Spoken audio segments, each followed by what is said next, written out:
Welcome to Next Corner. Today, I'm going to talk to you about Killers of the Flower Moon. This is one of the book clubs that's going on inside my nonfiction month this month. My friend Aaron is hosting this particular book. It is about the Osage murders in Oklahoma and just how terrible those people were treated by white folk. First, they were given a chunk of land, and you guys may know of Laura Ingalls, who was Little House on the Prairie sort of stuff, and so her family moved to where the Osage were, and one of the things that her father had said was, "We are getting here first so that we can take the best land we want," and the Osage people are leaving because a bunch of white people are moving. And that just kind of floored me at how much has been taken from these people. Then they get moved over to Oklahoma, where they get to set up a new home, and they find oil under the ground and become the richest people per capita in the entire world.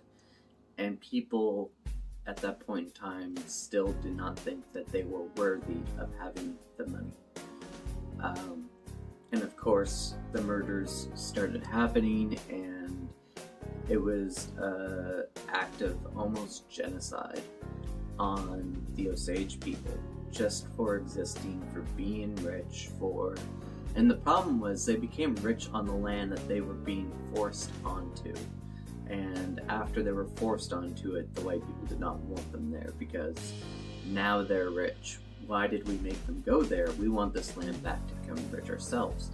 And in doing so, they end up having to really, they put half natives in charge of the wealth of the people. So basically, the Osage people were not able to actually purchase things with their money. They weren't able to go and buy a house with it. They weren't able to buy a vehicle with it. They had to have someone who wasn't a full Osage person come in and monitor how much money they were spending. And I just find how these people were treated to be completely disgusting and made me really sad. The book was phenomenally written. David Grain. He also has a book called The Lost City of Zed. I might have to check that out at some point in time. It's about the Amazon. But this particular book did a phenomenal job. I was blown away by every single little bit of it I read, every single moment that I was in tune to what was going on. I just could not believe how these people were treated, and it really opens your eyes as to the historical sense of everything.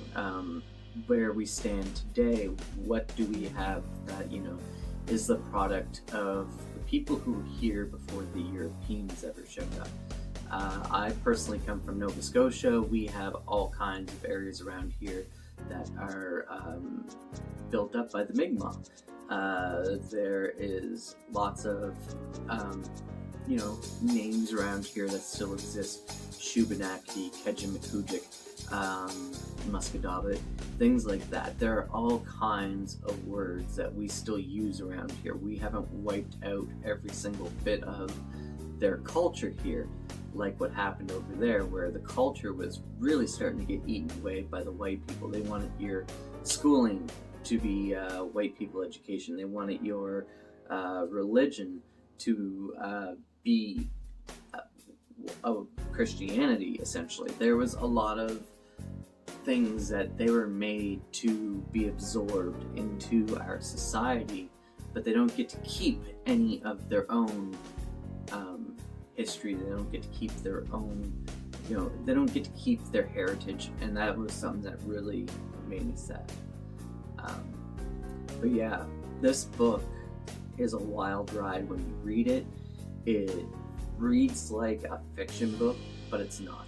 It is a non-fiction book, and it is highly interesting, and I would recommend every person to go there, read this book.